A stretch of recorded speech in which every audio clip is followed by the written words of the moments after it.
y vamos a, a seguir con el tema de esperanza en la segunda venida del Señor.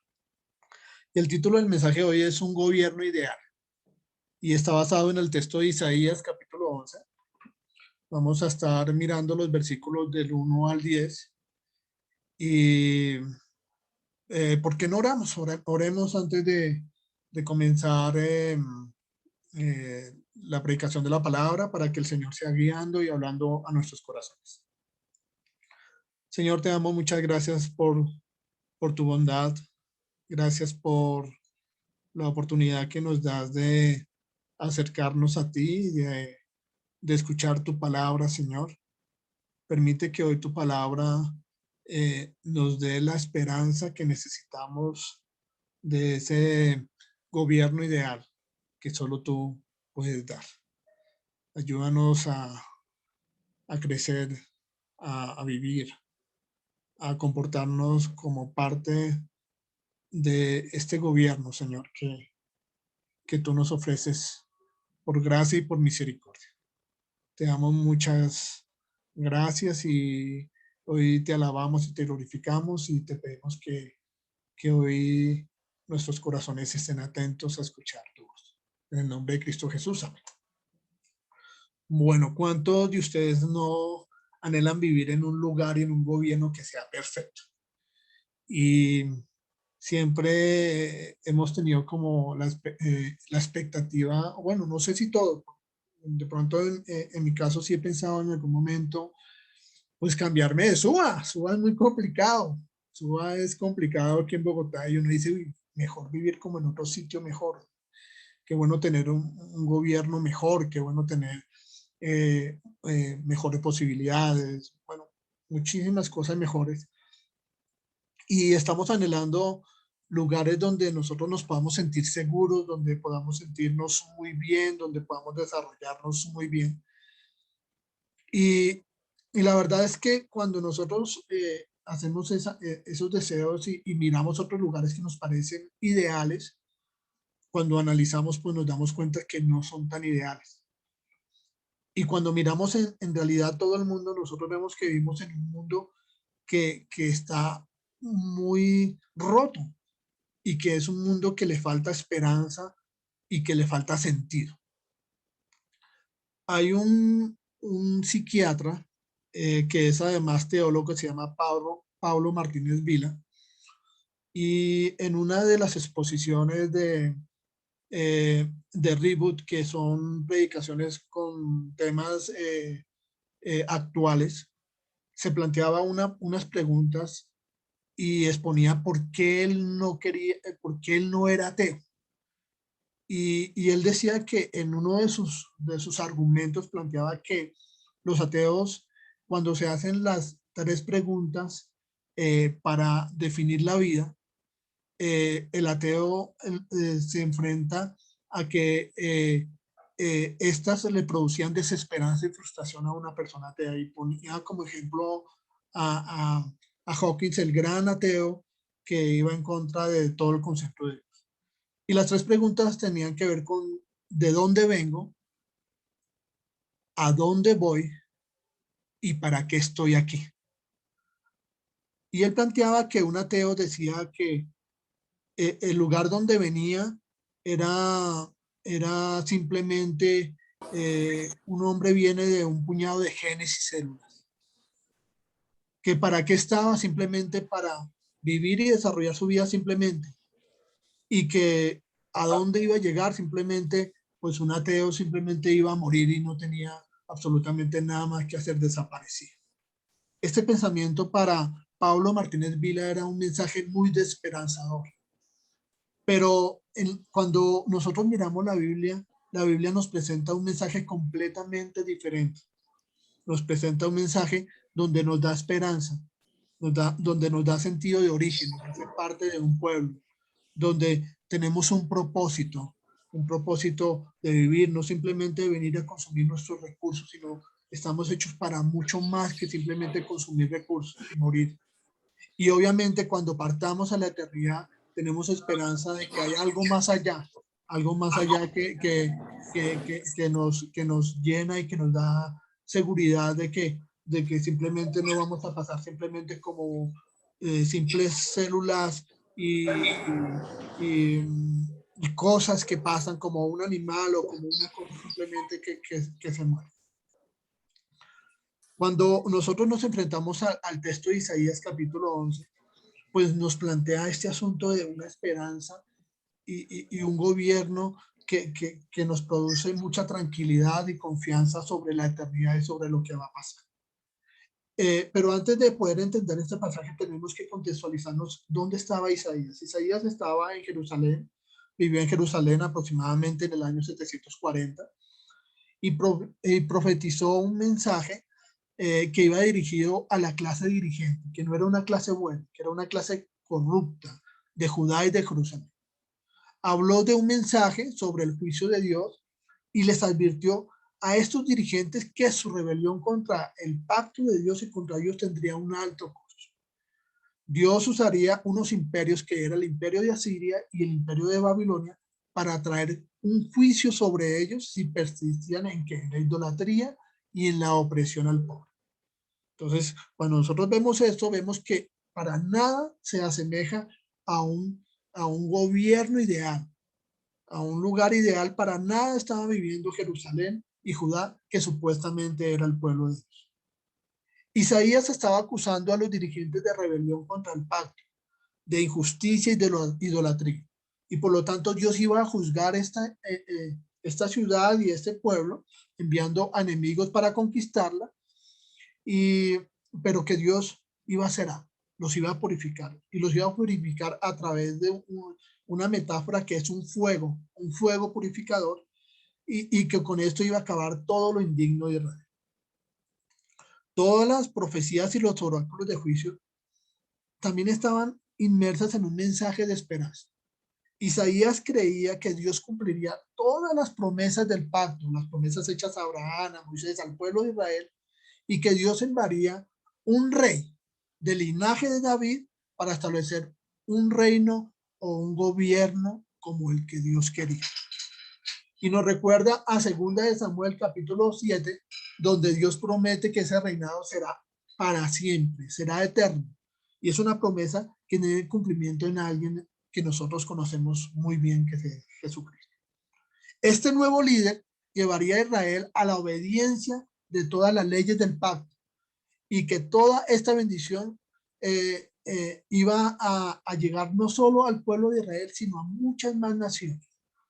Dios levantaría una nueva Jerusalén, que lo conformaría pues un grupo de personas que se habían vuelto a Dios, que había regresado a Dios, y que como todas las naciones, no solo el pueblo de Israel, sino que todas las naciones vendrían a Jerusalén y aprenderían de la justicia de ese rey que Dios iba a establecer, produciendo un tiempo de paz y de armonía.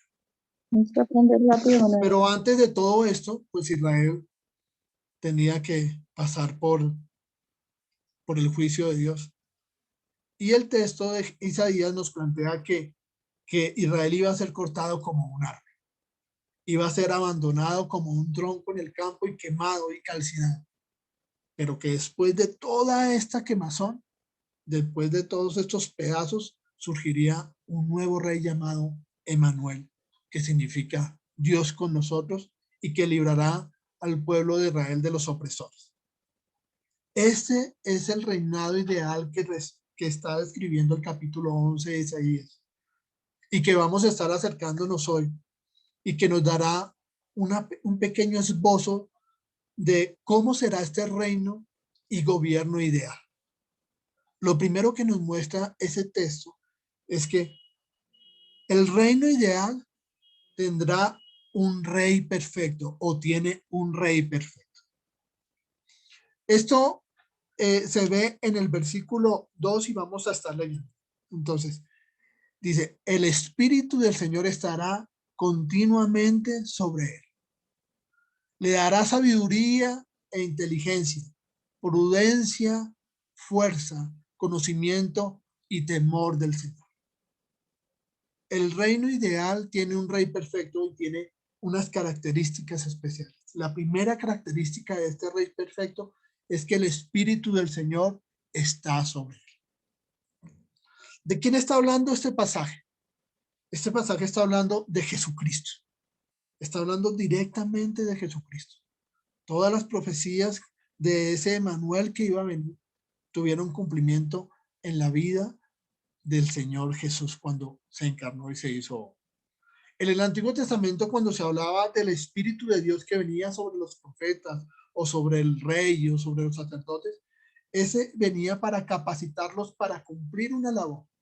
En este pasaje se plantea que el Espíritu de Dios iba a venir sobre sobre esta rama o sobre este personaje, sobre este rey que iba a cumplir todo lo que Dios quería y que tenía unas características, un espíritu característico, unas características. Dice, ese espíritu va a hacer que este hombre sea lleno de sabiduría, de sabiduría. La sabiduría era necesaria y siempre va a ser necesaria para un buen gobierno. Se necesita la asistencia especial de Dios que lo capacita para gobernar, para conocer el propósito para cual Dios lo ha puesto y para actuar de acuerdo a las expectativas de Dios. Cuando el Espíritu de Dios viene sobre Jesús, Él tiene toda la capacidad de poder gobernar y demostrar esa sabiduría de Dios. Cuando pensamos en Jesús y el Espíritu de Dios, pues tenemos que recordar el bautismo de Jesús, ¿cierto? Él estaba en Lucas capítulo 3, nos narra esa historia, cómo después de ser bautizado el Espíritu desciende de forma visible y aparece una voz del cielo que decía, tú eres mi Hijo amado, en ti tengo complacencia. Y otras versiones dicen, en ti tengo gran gozo, a quien he elegido, estoy muy complacido contigo. Es algo maravilloso poder saber que nuestro Rey ya se encarnó, ya se hizo y el Espíritu de Dios estaba sobre él. Jesús mismo en el capítulo 4 de Lucas, de ese mismo evangelio, dice lo siguiente en el capítulo 4, verso 16 en adelante. Jesús fue a Nazaret, el pueblo donde se había criado. El sábado entró en la sinagoga como era su costumbre y se puso de pie para leer las escrituras. Le dijeron a leer el libro del profeta Isaías y el Biblia encontró un lugar donde estaba escrito: el Espíritu del Señor está sobre mí porque me ha consagrado para llevar la buena noticia a los pobres. Me ha enviado a anunciar la libertad de los presos y dar vista a los ciegos, a poner libertad a los oprimidos y anunciar el año favorable del Señor. Luego cerró el libro y dio al ayudante de la sinagoga y se sentó. Todos los que estaban allí tenían a la vista fija en él y él comenzó a hablar diciendo: hoy mismo se ha cumplido la escritura que ustedes acaban de oír. Jesús nos muestra que hubo cumplimiento en él, que la sabiduría de Dios estaba en él, que en él estaba reposando el Espíritu de Dios para cumplir lo que Dios había estipulado para establecer, que era la salvación del mundo. Además, el Espíritu de Dios lo iba a dotar de inteligencia para saber actuar en cada circunstancia. Iba a ser consejero. Y cuando dice y menciona el asunto de consejero es alcanzar los objetivos sin necesidad del consejo de nadie. Él era capaz de dar y decidir qué es lo que se debe hacer. Además se plantea que este espíritu iba a darle fortaleza, una cualidad que tiene que ver como un Dios fuerte, un Dios que es capaz de llevar a cabo todo lo que se propone, todo el consejo y lo que él necesita determinar y hacer. Además es un Dios que tiene conocimiento. Una característica del Espíritu de Dios es el conocimiento. Podemos darnos cuenta que en todo en ese conocimiento tiene que ver con la voluntad de Jehová, que nutre en él lo que él era, lo que él decía y lo que él vivía. Además de eso, el temor de Jehová, el Espíritu de Dios iba a estar en él dando el temor de Jehová, esa convicción constante y positiva que es a Jehová a quien debe darle cuenta por sus hechos. Ese es nuestro Dios. En él estaba el Espíritu de Dios. En Jesús estaba el Espíritu de Dios y tenía todas estas características maravillosas. Nosotros ahora tenemos como unas aras de eso que el Señor tiene y manifiesta. Nosotros tenemos el Espíritu de Dios. Nuestra idea es parecernos cada vez más a Jesús. Sabemos que no lo vamos a conseguir hasta que lleguemos a la estatura de Él, hasta que estemos delante de su presencia. Pero ahora Dios nos ha dado su Espíritu para que podamos tener todas estas características de poder servirle y poder cumplir la labor que Él nos ha puesto en esta tierra. Además de esto, este rey justo, este rey bueno, iba a caracterizarlo por un gobierno que iba a ser caracterizado por la justicia y la verdad. Dice el versículo 3, 4 y 5, él no juzgará por solo la apariencia, ni hará su sentencia fundándose en rumores. Juzgará con justicia a los débiles y defenderá los derechos de los pobres del país. Sus palabras serán como una vara para castigar al violento y con un soplo de su boca hará morir al malvado. Siempre irá vestido de justicia y de verdad. Nuestro Dios, este rey ideal que ya se hizo visible en nuestras vidas, no juzgará por la apariencia ni tomará decisiones basadas en rumores. Y con eso quiero decir que el Señor en realidad conoce nuestras vidas y conoce cada uno de nuestros pensamientos y el interior de nuestro corazón. En realidad el Señor nos conoce, Jesús nos conoce, conoce nuestra verdad, conoce nuestra realidad. Y recuerdo un libro maravilloso que es el libro de Job. Job se presenta la historia de un hombre en el cual Dios se sentía muy orgulloso. Y cuando se aparece el acusador para decir cosas contrarias de Job, Dios dice, Job es un hombre justo, un hombre bueno. Mientras Satanás dice, quítale todo, quítale sus riquezas, quítale su familia, quítale su salud y verás que te maldice. Pero Dios sabía quién era Job y no tuvo en cuenta lo que este embaucador y este engañador quería para tratar de quitar ese honor que tenía Job o ese conocimiento que Dios tenía de Job. Dios más adelante da a entender que Dios hizo las cosas bien, aunque tuvo sus fallas y Dios tiene que confrontarlo con relación a lo que él era, pero Dios lo conocía y Dios conocía su verdad. Cuando se habla de la justicia de Dios y cuando se habla que Dios no juzgará por apariencia, Dios no juzgará como lo hacen nuestros gobiernos, como lo hacen algunos jueces que se dejan mancillar o se dejan llevar por la codicia o por la avaricia o por la injusticia como tal. Dice que juzgará con justicia a los débiles y defenderá el derecho de los pobres. Aquí nosotros vemos su preocupación paternal por los necesitados y los afligidos de la tierra. Cuando nosotros hablamos de aquí de pobres, a veces pensamos simplemente con las personas que tienen problemas económicos, que no tienen dinero, o que no tienen trabajo, o que están pasando necesidad. Pero Isaías capítulo 66 nos explica perfectamente quién son los pobres y menciona que los pobres son aquellas pobres que son mencionados como pobres de espíritu. Son aquellos que el mismo Señor Jesús dice que de ellos es el reino de los cielos. ¿Quiénes son los pobres de espíritu? Son aquellos que necesitan de Dios, que están necesitados de su gracia y de su misericordia. Dios hará justicia a aquellos que estén necesitados de Dios, aquellos que buscan con vehemencia esa ayuda de Dios y esa misericordia de Dios. Pero también Dios hará justicia, dice que va a castigar a los malos, a los violentos. Dice, sus palabras serán como una vara para castigar al violento y con un soplo de su boca hará morir a los malvados. Su intolerancia contra los tiranos e impíos lo podemos ver perfectamente en un texto de Segunda de Tesalonicenses capítulo 2, verso 8, que dice lo siguiente. Entonces aparecerá aquel malvado a quien el Señor Jesús destruirá con un soplo de su boca y reducirá a la impotencia y lo reducirá a la impotencia cuando regrese en todo su esplendor. Para quienes se acercan a Jesús y quienes se acercan a Dios con esa actitud de necesidad y de misericordia, Dios lo recibirá. Pero para aquellos que no quieren recibir al Señor, pues se augura un destino muy triste, un destino de destrucción y de desesperanza. Este gobierno de este rey sería perfecto, sería caracterizado por la justicia y la verdad.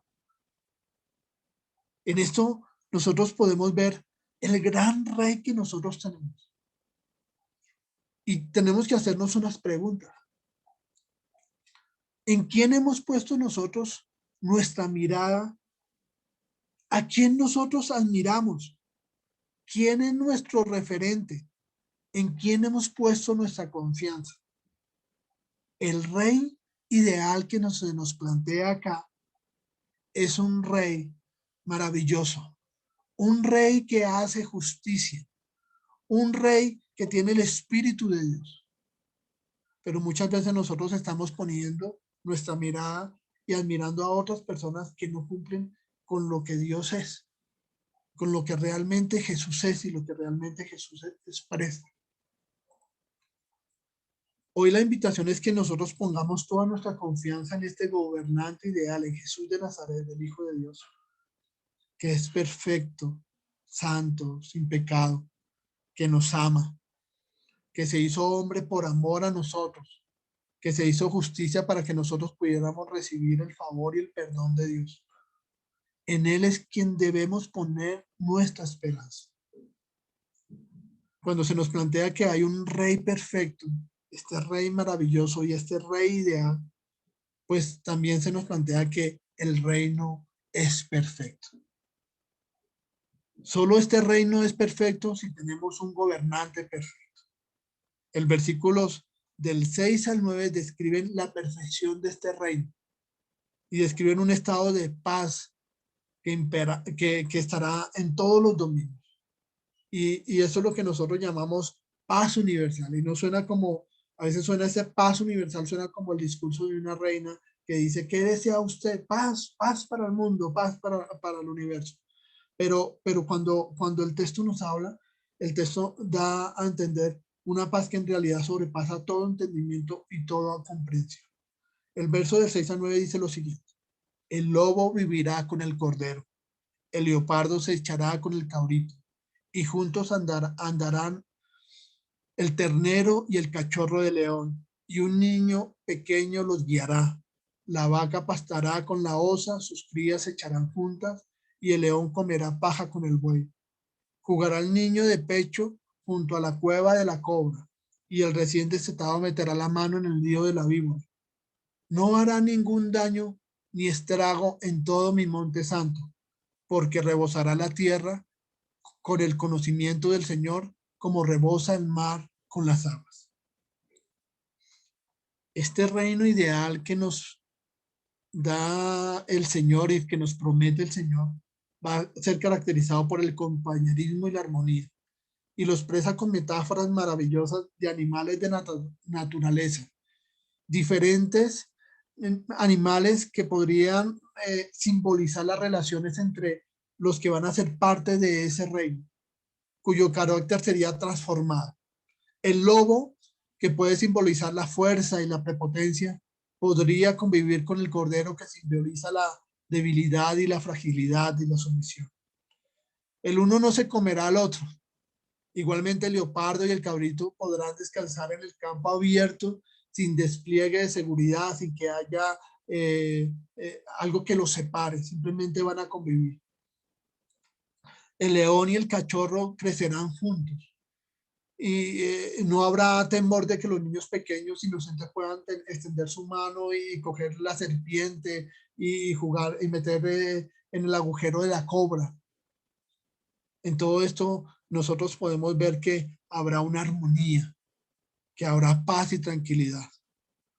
Cuando escuchamos esto, viene a la mente el Edén. Viene a la mente cuando Adán y Eva estaban en el Edén. La narración nos dice que convivían con los animales, que convivían con Dios, que convivían entre ellos con tranquilidad, sin problemas.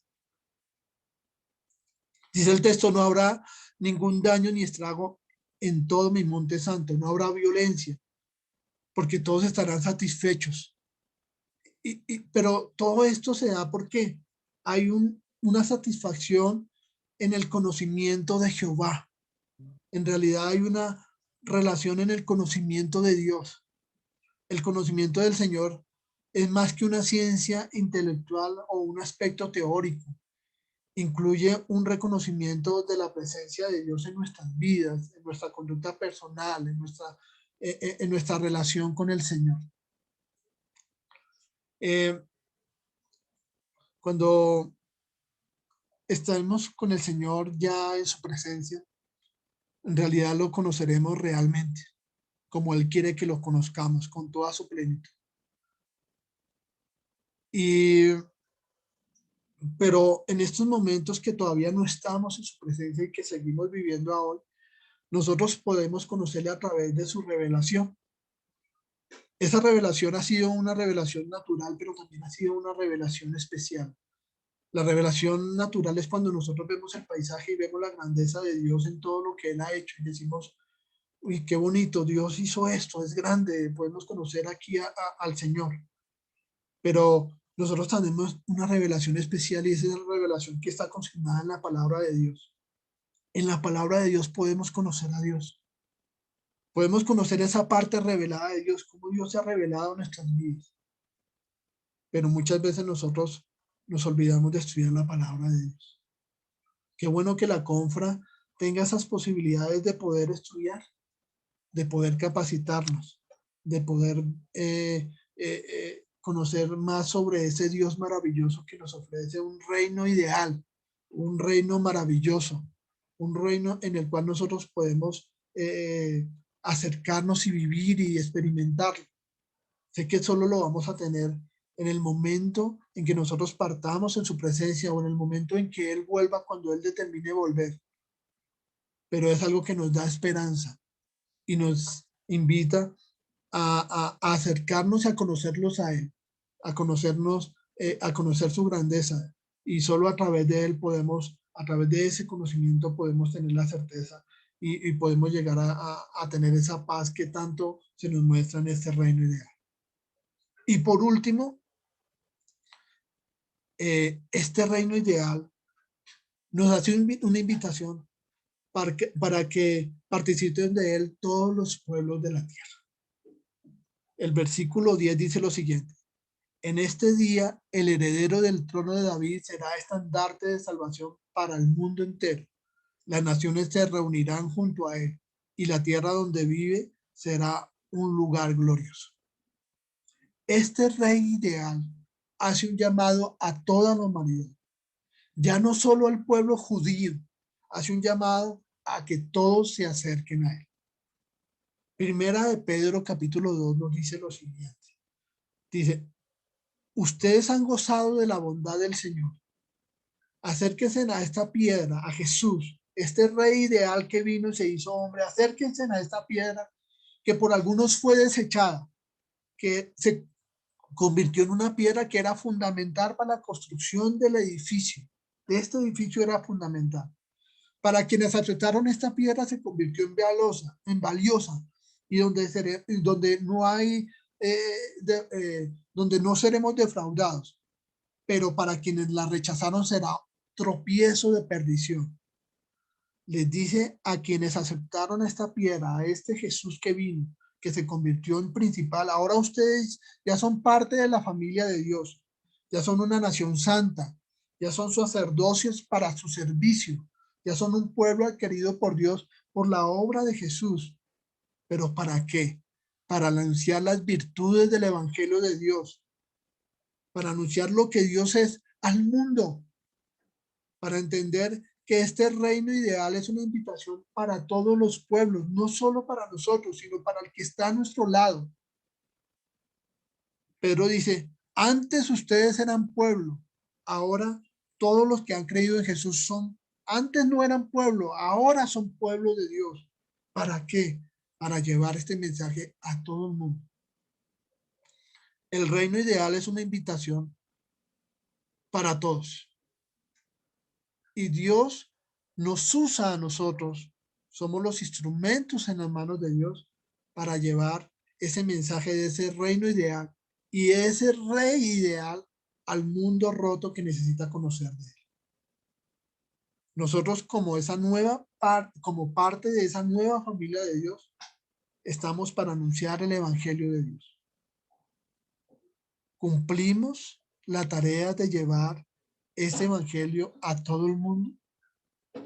Y si no a todo el mundo, cumplimos la tarea de llevar ese gobierno ideal y de anunciar a ese rey ideal al que está a mi lado. Estamos cumpliendo esa labor. El gobierno ideal ya está en marcha. Este gobierno ideal se hizo presente cuando Jesús vino a la tierra. Dice, el reino de los cielos, dijo el Señor Jesús, se ha acercado. Arrepiéntanse. El Señor nos ha dado la oportunidad de acercarnos a Él y arrepentirnos. Pero ahora nosotros tenemos que llevar ese mensaje de salvación y de evangelio a un mundo roto que necesita del Señor. Cuando planteábamos el asunto de un mundo sin esperanza y el mundo de los ateos, pues enfrentarse a la muerte sin esperanza debe ser muy triste. Pero enfrentarse a la muerte con esperanza es algo maravilloso. Enfrentarse a la segunda venida de Cristo, sabiendo que somos parte de su familia, pues nos da mucha tranquilidad. Y nos hace pensar que debemos compartirla. Este mensaje hay que compartirlo. En un mundo sin sentido y sin propósito, tenemos un reino ideal que es prometido por un Dios ideal, por un rey ideal, en el cual estamos invitados todos a ser parte. Claro que tenemos esperanza en la segunda venida del Señor. Claro que habrá momentos de dificultad por las cuales nosotros estamos pasando en nuestras vidas. Tenemos tristeza por lo que pasa en nuestra sociedad.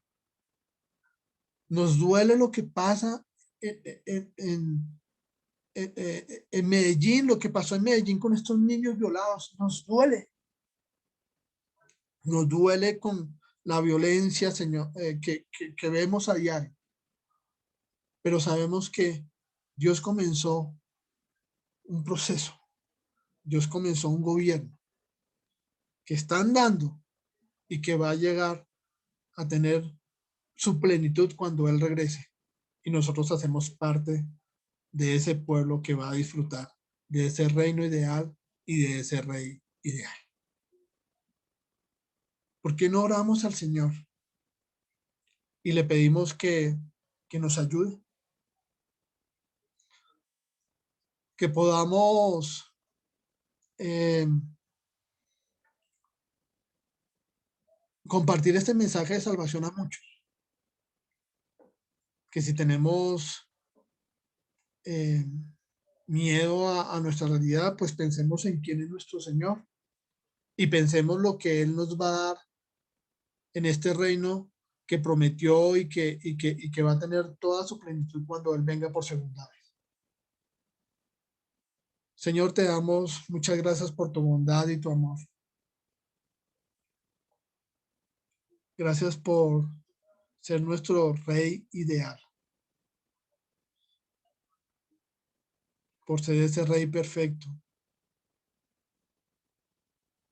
lleno del Espíritu de Dios,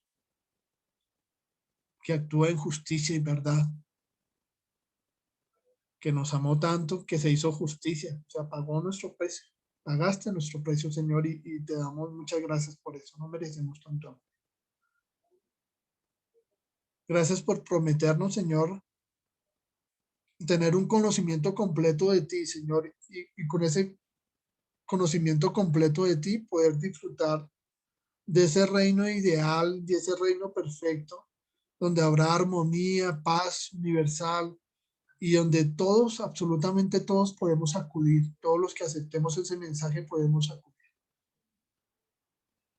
Ayúdanos a vivir conforme a este privilegio que nos das y a esta esperanza que nos das, Señor. Ayúdanos a vivir como Don Robert nos planteaba la semana pasada como con, con las obligaciones de esta familia nueva, pero también con la esperanza de que tú has prometido cosas maravillosas para nosotros que no merecemos. Y que mientras esto ocurre podamos cumplir la labor que tenemos en nuestra tierra de compartir un mensaje a un mundo roto que te necesita, enseñar a este rey ideal y este mundo ideal prometido para quienes aceptan el mensaje de salvación. Te damos muchas gracias, Señor, en el nombre de Cristo Jesús. Amén. Danielito.